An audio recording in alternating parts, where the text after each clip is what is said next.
Hi everyone, and welcome back to my channel. Today we are going to be doing my September wrap-up.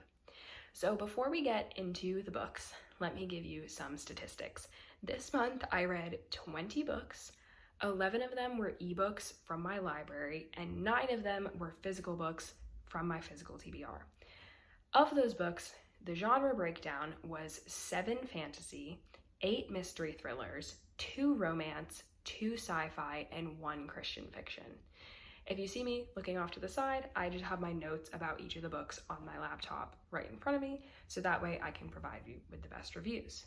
And without further ado, let's get into it. The first book I read in September was The God of the Woods by Liz Moore. This is a book about a girl who disappears from a summer camp several years after her older brother disappeared from the same property. This was marketed as a mystery thriller, but I think it's more of like a family drama mystery than it is an actual thriller, although I would categorize it in the mystery thriller genre. I gave this book 4.5 stars. I thought it was really, really well done. I thought the mystery was well executed. I enjoyed how well constructed the narrative was, and I also enjoyed the fact that you kind of knew where the twist was going, but you weren't exactly sure how we were going to get there or exactly how it was going to happen. I would recommend this for people who like family drama books more than people who are going into it looking for a very thrilling experience, because I don't think it delivered thriller, it more drama, family drama, and mystery. All right, the second book I read this month was Assassin's Apprentice by Robin Hobb. This book follows Fitz, who is the bastard son of the crown prince of this kingdom. And one day his grandfather drops him off at the gates of the palace and says, "You raise him. I don't want to do it anymore." And so Fitz is raised by the master of the hounds at the palace. And he grows up and grows into know that he possesses the power that a lot of the nobility have, which allows him to communicate telepathically over long distances. This book I gave 4.75 stars. It was very nearly 5 stars, but not quite. This was my first Robin Hobb book, and it is the first book in the Farseer trilogy, which is the first trilogy in the realm of the Elderlings. I'm really excited to continue this series, mostly because Robin Hobb's character work is insane. The characters in this book were really strong, and honestly, the story can only go up from here. What I would say about this, though, is it is not the mind-bending, fast-paced, super driving fantasy story that a lot of people expect it to be. It is definitely more character work than it is anything else. I like character work, so I enjoyed this, but if you are looking for something that is more fast-paced, this might not be for you necessarily, but it was for me. Then I read, and I don't have the physical copy, I read Our Infinite Fates by Laura Stephen. This is a book about 2 characters who have lived many, many lives together, and then in every life, they have to kill the other one before they turn 18. I gave this book 3.5 stars.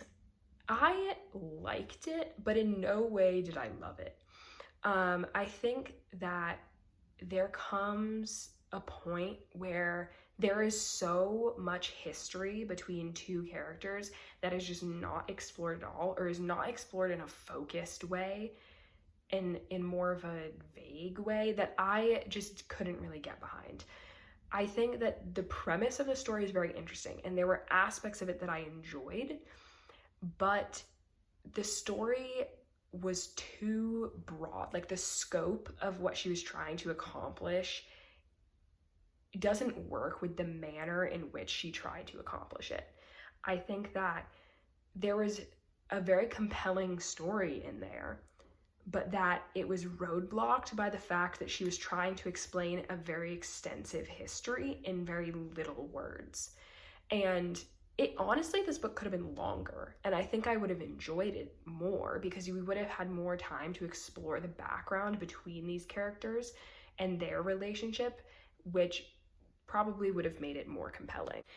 Then, after that, I read Grave Empire by Richard Swan. This is the first book in the Great Silence series, which is the sequel series to The Empire of the Wolf, which begins with The Justice of Kings. This book is about a woman who works in the government for the liaison to the mermaids office, essentially, and she has had no work for a while because they've had no reason to speak to the mermaids. And so, but one day, 2 monks show up in the capital city and they say that the afterlife, which is a confirmed place in this world, has gone completely silent, which heralds in this prophecy called the Great Silence and indicates the end of the world. And so she has to go liaise with the mermaids because mermaids are half human, half other creature, and they have a stronger tie to the afterlife than pure humans do. This book is incredible. I gave it 4.75 stars. It was a return to one of my favorite worlds of all time because Richard Swan writes grim, dark fantasy, but it is not so dark as to be uncompelling, which I think is something that a lot of grim dark accidentally falls into. He pulls horror elements into the story, he pulls gore into the story, he pulls thriller elements into the story in a way that is just so artfully done that you can't put it down. The characters were insanely strong, and the horror spin on this is just unparalleled. I would highly suggest reading any of his works in this world, but I would suggest starting with his original trilogy and then getting into this. But I can't recommend Richard Swan enough. Then, after Grave Empire, I read Hungerstone by Kat Dunn. Hungerstone is a book about a woman whose husband kind of hates her, but he wants to move up in society, and so he buys this dilapidated manor house, and he's like, I want to have a hunting party here in X amount of months, oversee fixing the house while I do my business. And so she travels out to the manor house with her husband to do just that, and along the way they meet a woman who's been in some sort of accident, and so they take her to the house to find her doctor or whatever. And then weird things start to occur, and this woman just doesn't want to leave. I give this book 4 stars. I liked the gothic vibes. I will be clear about that. It was not, however, the best executed gothic vampire story that I have ever read. And I've been reading a lot of vampire books recently, so I feel like I have, a say in this, essentially. I really understand the hype. I get why this book is so popular because I liked it. I just think that there was a point where in the middle, especially, where the energy, the frantic energy that we had gotten at the beginning and that we get a little bit more at the end kind of dipped in a way that really, really hit the brakes on the story. And that was kind of a detriment. I think if we had maintained that kind of moving forward energy the whole way, it would have been incredible. As it was, still great, still recommend, especially if you like unconventional vampire novels. Then I read Wild and Wrangled, which is the 4th book in the Rebel Blue Ranch series by Lila Sage. Wild and Wrangled is Camille and Dusty's story, and it follows Camille, who was left at the altar by her arranged fiance, and she was only marrying this guy because her parents were going to agree to do something for her to help her with her daughter, and now that's all fallen apart. And so she returns to her hometown and she reacquaints herself with her ex, Dusty, who has been moving around for a while doing seasonal jobs, but now he's back and ready to kind of settle in at Rebel Blue and contribute to the ranch. I gave this book 3.25 stars. Frankly, it might be more like 3 or even 2.75. I loved the series up until this point, and I think that that's what kept me going through this book, was this idea that maybe Lila Sage could just like pull it together at the end. But I found the conflict in this book to be extremely frustrating, and I think this is a fault of second chance romance for me and less Lila Sage as an author. Because the conflict in second chance romance is often like, I still have feelings for you, but we can't be together because I just can't go back to that part of my life. And it's like, these are fully grown adults and they have gone through no growth at all as they became adults. And I think that that was what was extremely frustrating to me. Less so the story as a concept or the concept of second chance romance, but more just like the way that it was done in this scenario. I also think that the third act breakup, because it wasn't really third act, it was like the last 5 chapters of the book, was stupid. It was so like, it was just in there to like give us a last little oomph before the story ended, but it really did nothing for the story, and it was also an extreme disservice to the characters and the entire book that had been written before that. And because of that, it just wasn't for me. Then after that, I read Lucy Undying by Kiersten White. This is a book about Lucy Westenra, who is a bride of Dracula, and how she got turned and whatnot. And then the second POV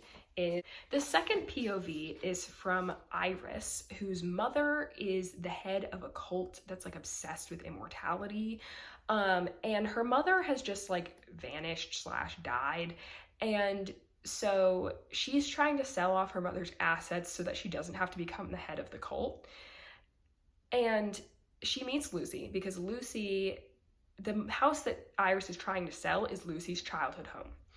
I gave this book 4.25 stars. This is what I'm looking for in a vampire book, all right? It was a different way of telling an existing vampire story that still maintains that like gothic vibe, but it just had like a different take on Dracula and a different take on the brides of Dracula in a way that was extremely compelling. I liked basically every page of this. There was no part of it that I thought was like boring or slow or whatever. It wasn't exceptional, which I think is why I gave it 4.25 stars. There was nothing about this that screamed 5-star to me, but it was just so well done that you can't give it anything less than like a 4.25, basically. Highly recommend, especially if you're looking for a vampire novel for the spooky season. Then I read A Fate of Wrath and Flame by K.A. Tucker.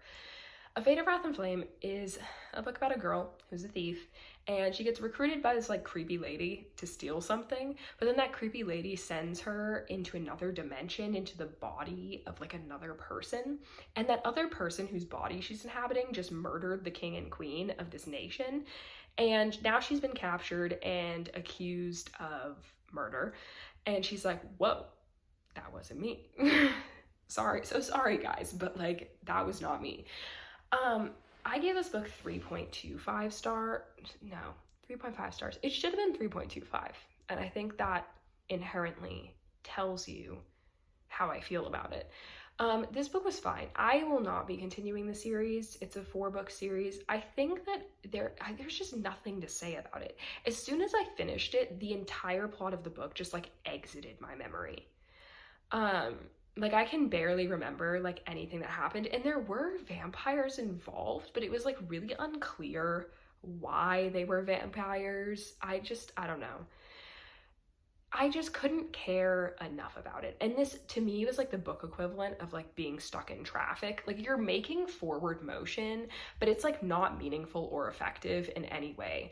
I liked the premise, and I liked probably the first third of it, which is why it's a 3.5 or 3.25, but it wasn't for me. And if it's for you, I really support that, because I think there are a lot of interesting concepts in this book, but I just couldn't do it. Then I read The Frontrunner by Elsie Silver. This is Stefan and Mira's story. Stefan is like this asshole farm owner, and Mira is the vet for all the farms in the area. And the premise of this is that one of the farms she works at has a baby horse whose mother just died or disowned the horse, and then the other farm has a mother horse who just lost a baby. And so in order to make sure that the baby horse is raised well, they send the baby horse to Stefan's farm. And Mira is kind of like the go-between, and they end up fake dating, which the premise of that is really strange, but I enjoyed the execution. I gave this 3.75 stars. It's the best book in this series so far. And this series is not the most well developed, but I do find it fun. I love the fake dating trope, especially when it's not to like lie to other people necessarily. It's more just like, because, you know, maybe we should just try it out, right? And I also loved how dedicated Stefan was to Mira. I think that a fault that often happens in a lot of these books is that, you know, the MMC is a lot more like of an asshole, but Stefan is genuinely like a nice person. He just acts like an asshole, but he wouldn't ever do that to someone that he's in a relationship with, which I think was really well done. Then I read A Sea of Unspoken Things by Adrienne Young. This is a book about a woman whose twin brother dies, and she goes back to their hometown to collect up his photography project and send it off because it was done. It was just, he never sent it. And then she realizes how he died is low-key suspicious. I gave this book 3.5 stars. I genuinely think that it's just because Adrienne Young's writing style is not for me. Like, I finished this book and the story was good. Like, I enjoyed the story, I enjoyed the mystery, I enjoyed uncovering what happened. The problem is that Adrienne Young's writing style does not mesh with how my brain works. And that is not a fault of Adrienne Young as a writer. She's an incredible writer. I just can't process her writing in a way that is satisfying or enjoyable. This is one of the better books of hers that I've read in terms of like with her writing style, but you know, it was good. It just wasn't for me. The next book I read was Starsight by Brandon Sanderson.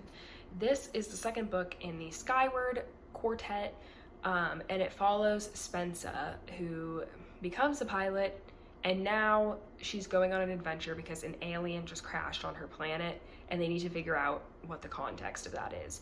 I gave this book 4.5 stars. As is common with Brandon Sanderson, the second book is arguably better than the first one. I think what happens with his writing is that he has to do so much exposition in his first book that it like brings down the quality a little bit, but then the second one, you have all the exposition, so now you can just like jump into the story. And so I think this book exceeded the first one in a lot of ways, and the characters are just so strong. Yeah, there's not much else to say beyond that, and I am excited to continue and probably finish this series in October. Then I read The Starving Saints by Caitlin Starling.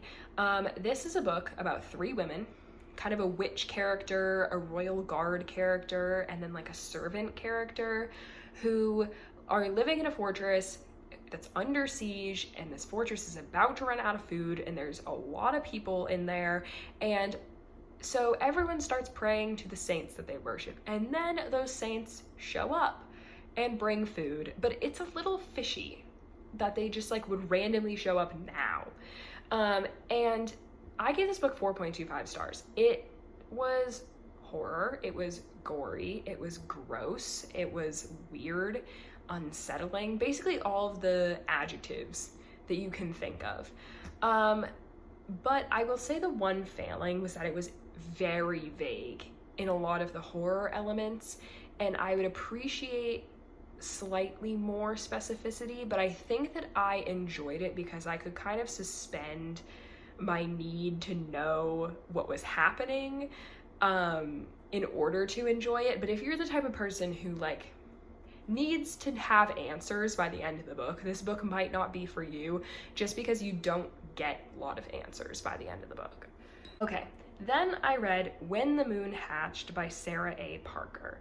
When the Moon Hatched is a book about this like assassin who works for this rebel group, and she assassinates people that are like bad people, but also people who work for the king of the region where she lives. There's 3 kings in this world, and they each rule over a different region.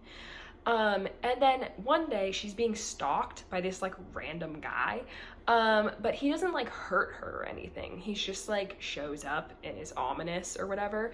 And then she gets captured by an agent of the king of the region where she lives, and she's set to be executed by being eaten by dragons, because there are dragons, in case that was unclear.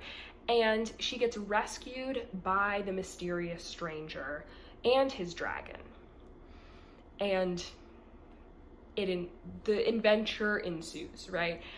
I gave this book 2.5 stars, which is my lowest rating of the month. And honestly, as an avid fantasy reader, this may surprise some people that I didn't really enjoy this book, but I have my reasons.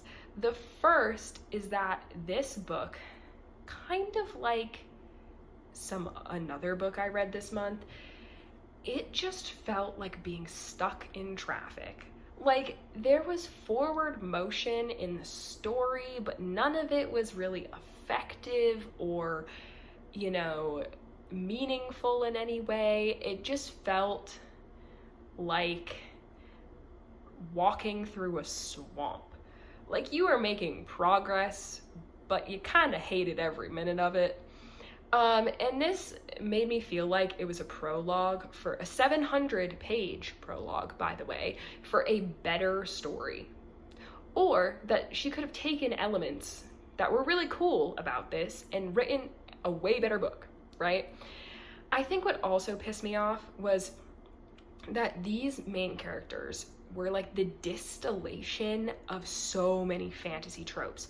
In the way that like Divergent is a distillation of like that dystopian era, and it doesn't execute anything well because it's just like so archetypal in a way that is annoying.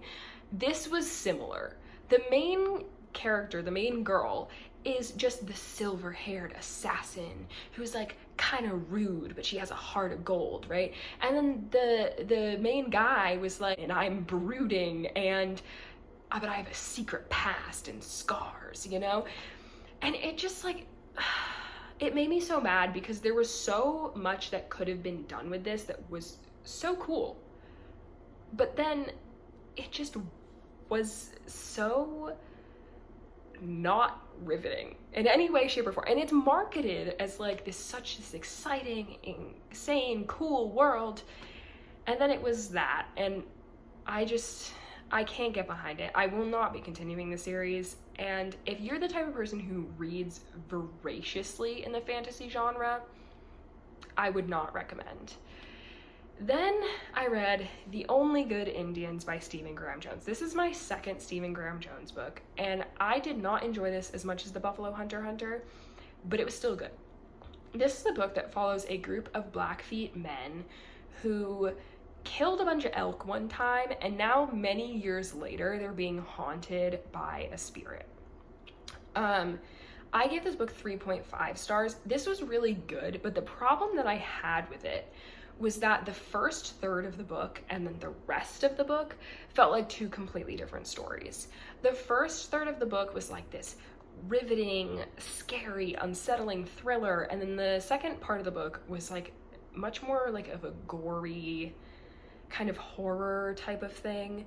And both parts were good independent of each other. I think the issue that I had was that the transition between the first third and the rest of the book was not as well executed as I would have liked, and I kind of felt like 2 different stories in the same book. So that was the only problem I had with it. Other than that, the story was great. Like, it was just the structure was not necessarily the best. If you like horror, this is a great book. And if you like vampire books, you should read his other book, The Buffalo Hunter. And I will be reading more of his works because they're really good. Then I read The Berry Pickers by Amanda Peters. The Berry Pickers is a book about an Indigenous girl who gets kidnapped and she never really gets found. And so her family has to deal with like all the ramifications of that. And also for being Indigenous, the police like won't really help them. And then it also, so one perspective explores those ramifications through the perspective of her brother and what kind of happens to him after the fact. And then the other perspective is the Indigenous girl's perspective of being raised by a white family and kind of like what happens to her. I gave this book 4 stars. It was great. I think that it was a really good image of how tragedy like one single moment can reverberate throughout people's lives forever. Especially if you don't get answers into what really happened. And I think that is what this book really is, and it was incredible. Then I read AD 30 by Ted Dekker. This is a book about a girl named Mavia who was a slave in Egypt, and she escapes Egypt with her son, and she goes back to her father, who is Bedu.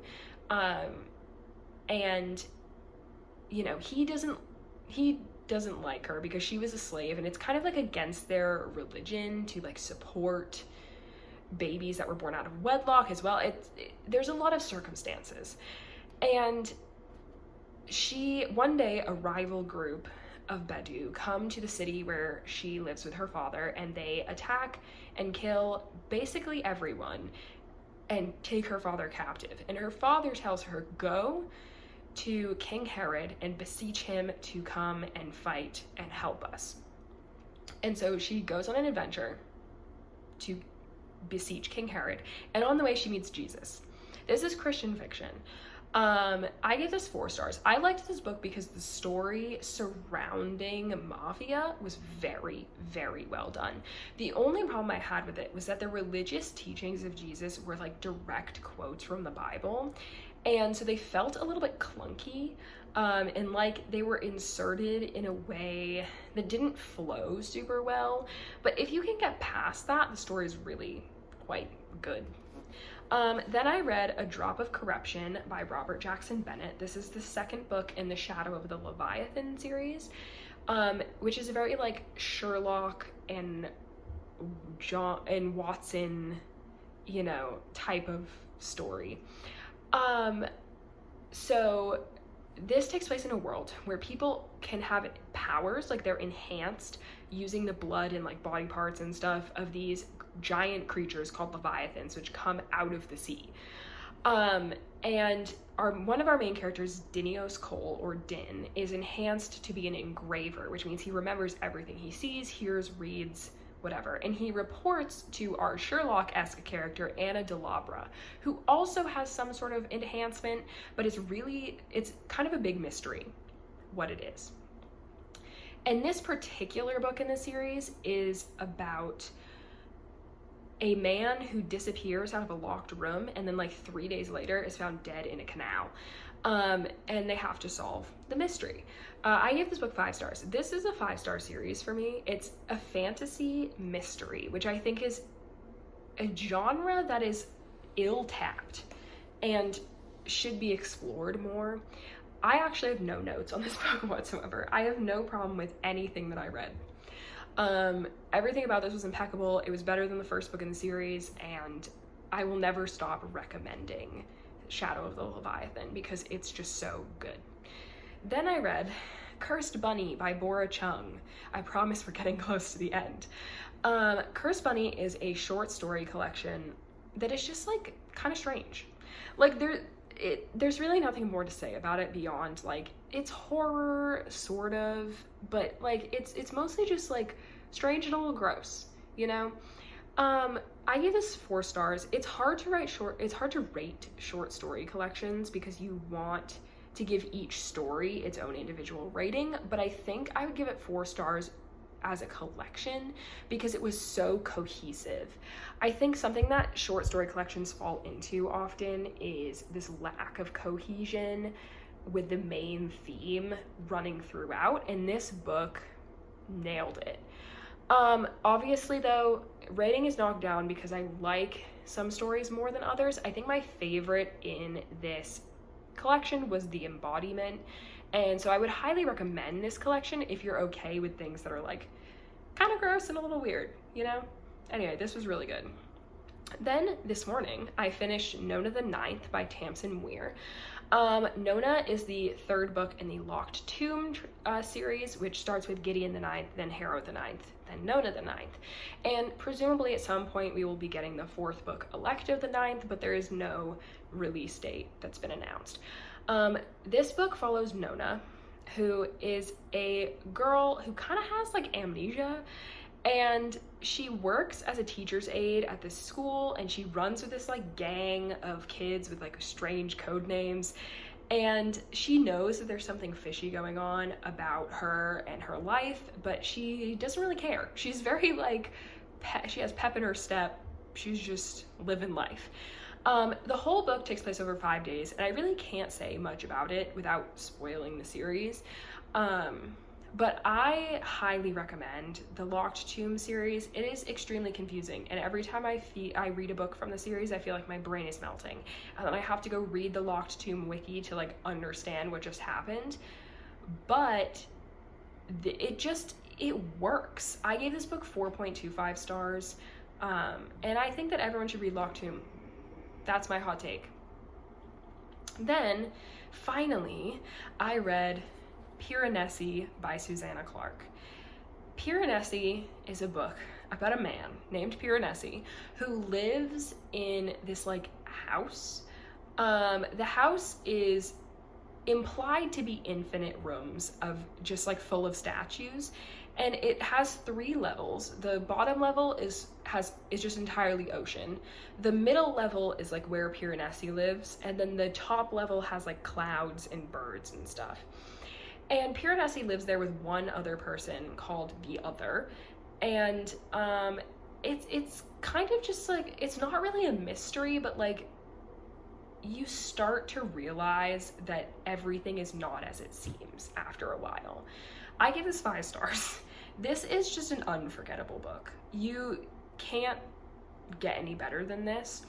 It was low-key very confusing at first, I will say, but I think as you start to lock into the setting, it grounds the story in a way that helps it to move forward. It's just such a mysterious and beautiful book. It's unequaled in the fantasy genre, and I have no words about it that can explain it better than just reading the book. If you have to pick one book from this entire wrap-up to read, you should pick this one. Okay, that rounds out our wrap-up, and to conclude, I'm just gonna give a little TBR summary. So my TBR is currently 346 books long, but we started the month with 367 books, which means I've read 20 and I decided to take one off the list. This book is not just my physical TBR. My physical TBR is currently only 13 books long. This is mostly books that I want to read from the library, but we are making progress, and I have faith that we can get under 300 by like March of 2026. All right, thank you so much for watching. If you want to see my October TBR, that's the previous video, and I will see you next time. Goodbye.